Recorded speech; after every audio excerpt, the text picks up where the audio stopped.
Chicken তো আমরা প্রায় সকলে বাড়িতে বানিয়ে খেয়ে থাকি, কিন্তু চিকেনের যে পাগুলো হয় ওগুলো কিন্তু আপনারা অনেকেই খেতে পছন্দ করেন না। তো সকলকে বলবো আপনারা প্লিজ একবার হলেও আমার এই ভিডিওটা দেখে বাড়িতে বানিয়ে রেসিপিটা খেয়ে দেখুন। আশা করছি সকলেরই ভালো লাগবে খেতে। তো চলুন আজকের ভিডিওটা শুরু করে নেওয়া যাক। আমি সোমা, আমার চ্যানেলে আপনাদের সবাইকে অনেক অনেক স্বাগতম। তো প্রথমেই আমি চিকেনের পাগুলোকে গরম জলের মধ্যে কিছুক্ষণ রেখে দিয়ে তার উপরে যে হলুদ কালারের ছালটা থাকে সেটাকে ভালো করে ছাড়িয়ে ধুয়ে নিয়েছি। এবার সেটাকে আমি এক সাইডে রেখে গ্যাস ধরিয়ে নিয়ে গ্যাসের ওপর একটি কড়াই বসিয়ে দিয়েছি। এবার কড়াইটা ভালো করে গরম করে নিয়ে তার মধ্যে কিন্তু আমি দিয়ে দেবো কিছুটা পরিমাণ সাদা তেল। আর এই রান্নাটা কিন্তু একদম মাংস যেভাবে রান্না করি সেভাবেই করব। তো তেলটাকে কিন্তু আমি কড়াইয়ের চারপাশে একটু ভালো করে লাগিয়ে নিয়ে এর মধ্যে আমি কিছুটা পরিমাণ আলু ফ্রাই করে নেব। আর এই রান্নায় যে উপকরণগুলো আমি ব্যবহার করব সেগুলো কিন্তু আমি আগে থেকেই ভালো করে ধুয়ে কেটে নিয়েছিলাম। আলুটা কিন্তু 3-4 বার ভালো করে নাড়িয়ে নিয়ে আমি এই পর্যায়ে লবণ আর হলুদটা কিন্তু এর সাথে অ্যাড করে নেব। লবণটা দিলে কি হবে, আলুটা খুব তাড়াতাড়ি একটু সেদ্ধটা হয়ে আসবে। আমি এখানে 2 টেবিল পরিমাণ লবণ, 2 টেবিল পরিমাণ হলুদ ব্যবহার করেছি। আপনারা আপনাদের পরিমাণ মতো এটা ব্যবহার করবেন। তো লবণ হলুদ দিয়ে ভালো করে 2-3 বার নাড়িয়ে নিয়ে আমি কিছুক্ষণের জন্য এটাকে ঢেকে রাখবো। প্রায় 2-3 মিনিটের জন্য ঢেকে রাখবো, যাতে তাড়াতাড়ি একটু সিদ্ধ হয়ে আসে। দেখুন 2 মিনিট পরে কিন্তু আমি ঢাকনাটা আবার তুলে নিয়েছি। এবার আমার আলুগুলো কিন্তু ভাজা হয়ে গেছে, তাই আমি এক এক করে একটা পাত্রে এগুলোকে এবার তুলে নেব। আপনারা চাইলে কিন্তু আলুগুলোও প্রায় সর্ষের তেলে ভেজে নিতে পারেন, কোনো ব্যাপার না। আমি এই পর্যায়ে এখন সরিষার তেল ব্যবহার করব। তো দেখুন আমি কিন্তু এই পর্যায়ে এখন সরিষার তেল ব্যবহার করে নিয়েছি। এবার আমি সেই তেলটাকে ভালো করে গরম করে নিয়ে এই তেলের মধ্যে আমি কিছু ফোড়ন অ্যাড করে নেব। ফোড়নের মধ্যে প্রথমেই দিয়ে দেবো আমি কিছুটা পরিমাণ গোটা গরম মশলা, তারপরে দিয়ে দেবো শুকনো লঙ্কা, একটা তেজপাতা 2 ভাগ করে দিয়ে দেবো, আর দিয়ে দেবো 2 টেবিল পরিমাণ গোটা জিরে। সব কিছু উপকরণ কিন্তু লাল লাল করে এবার ভেজে নেব। লাল লাল করে ভেজে নেওয়ার পরে আমি রান্নার জন্য আর যে উপকরণগুলো গুছিয়ে রেখেছিলাম সেগুলোকে আমি এক এক করে এখন ব্যবহার করব। প্রথমে দিয়ে দেবো আমি কিছুটা পরিমাণ কেটে রাখা পেঁয়াজ কুচি। পেঁয়াজ কুচিগুলো তেলের উপর দিয়ে কিন্তু ভালো করে 2-3 বার নাড়িয়ে চাড়িয়ে ভেজে নেব।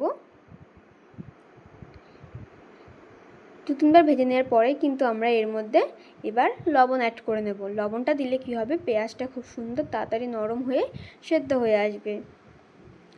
লবণটা কিন্তু আমি এখানে 1 টেবিল পরিমাণ ইউজ করেছি। লবণটা দিয়ে ভালো করে নাড়িয়ে চাড়িয়ে নিয়ে কিছুক্ষণের জন্য ঢেকে রেখে দেবো, যাতে একটু তাড়াতাড়ি এটা সেদ্ধ হয়ে আসে, রান্নাটাও কিন্তু তাড়াতাড়ি হয়ে আসে আমার। তো দেখুন প্রায় 3-4 মিনিট পরে আমি ঢাকনাটা কিন্তু তুলে নিয়েছি, আর পেঁয়াজটা কিন্তু আগের তুলনায় অনেকটাই ভাজা হয়েছে, আর আমি কিছুক্ষণ নাড়িয়েও নিয়েছি এটা। এবার আমি এই পর্যায়ে দিয়ে দেবো 2 টেবিল পরিমাণ আদা রসুন পেস্ট। সব কিছু কিন্তু আমি ভালো করে আবার মিশিয়ে নেব, যাতে আদা রসুনের কাঁচা গন্ধটা যাতে না বেরোয়। সব কিছু প্রায় ভালো করে ভেজে নেওয়ার পরে আমি কিন্তু এখন দিয়ে দেবো 2 টেবিল পরিমাণ জিরে বাটা। সব কিছু কিন্তু মশলা আমি আবার ভালো করে একটু মিশিয়ে নেব, যাতে মশলার কাঁচা গন্ধটা যেন না থাকে। তো সব কিছু প্রায় ভাজা ভাজা হয়ে আসলে আমি এই পর্যায়ে এখন এর মধ্যে কিছু গুঁড়ো মশলা অ্যাড করে নেব। তো প্রথমেই আমি দিয়ে দেবো কিন্তু এর মধ্যে কিছুটা পরিমাণ হলুদ গুঁড়া। হলুদের পরে দিয়ে দেবো কিন্তু আমি এর মধ্যে লঙ্কার গুঁড়ো। ঝালটা কিন্তু আপনারা আপনাদের পরিমাণ মতনই ব্যবহার করবেন। আমি এখানে আমার পরিমাণ মতনই ব্যবহার করেছি, একটু ঝাল ঝাল হলে এই রেসিপিগুলো খেতে ভালো লাগে। এরপরে আমি দিয়ে দেবো 2 টেবিল পরিমাণ জিরে গুঁড়ো, ধনে গুঁড়ো। যেহেতু আমি এখানে জিরে বাটা ইউজ করেছি তাই জন্য আমি এখানে আর জিরের গুঁড়ো দিলাম না, খালি ধনের গুঁড়োটাই ব্যবহার করলাম। এবার সব কিছু উপকরণ কিন্তু আমি ভালো করে মিশিয়ে নেব। আর এই পর্যায়ে কিন্তু আপনারা গ্যাসটা একটু মিডিয়ামে রাখবেন, হাইতে রাখলে কিন্তু মশলাটা পুড়ে যাওয়ার সম্ভাবনা থাকে। তো দেখুন আমি কিন্তু মশলাটা এখানে ভালো করে কষিয়ে নিচ্ছি।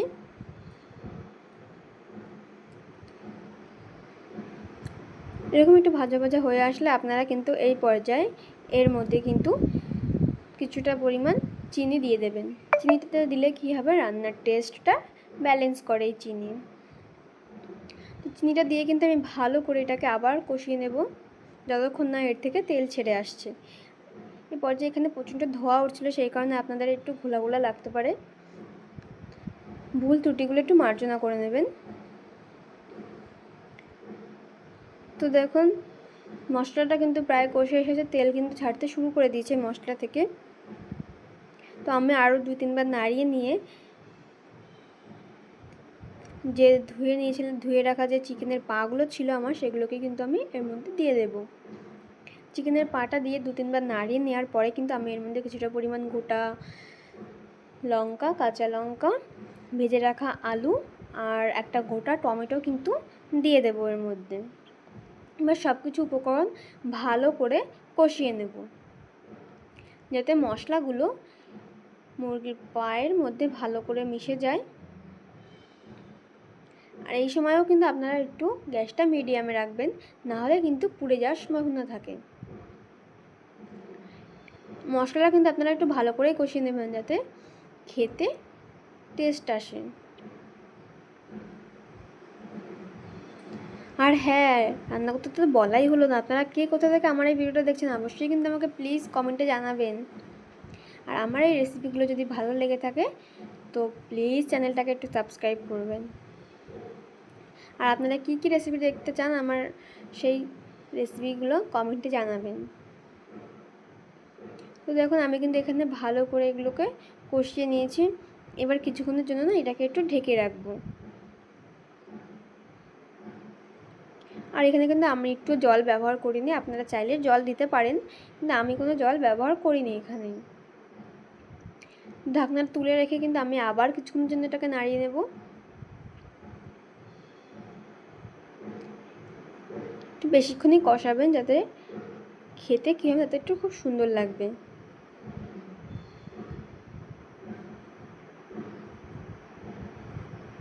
তো দেখুন আমার কিন্তু এখানে কষানো প্রায় হয়ে গেছে। আমি এবার এই পর্যায়ে এর মধ্যে জল ব্যবহার করব।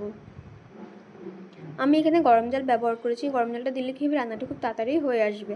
আপনারা ঠান্ডা জলও ব্যবহার করতে পারেন, কোনো ব্যাপার না। কষানো তো হয়ে এসেছে, আপনারা দেখেই বুঝতে পারছেন। এবার কিন্তু আমি এখানে জল দিয়ে দেবো, আর কিছুটা লবণও দিয়ে দেবেন এখানে, কারণ আমরা কিন্তু এই রান্নাটায় আর কোনো লবণ ব্যবহার করিনি, যেহেতু প্রথমেই লবণটা ব্যবহার করেছিলাম যখন পেঁয়াজটা আমরা ফ্রাই করছিলাম। এছাড়া কিন্তু লবণ ব্যবহার করিনি। লবণটা কিন্তু আপনারা আপনাদের পরিমাণ মতনই ব্যবহার করবেন। আমি এখানে আমার পরিমাণ মতন ব্যবহার করে নিয়েছি। লবণটা দিয়ে কিন্তু ভালো করে নাড়িয়ে চাড়িয়ে নিয়েছি। এই পর্যায়ে কিন্তু আমি জল দিয়ে দেব।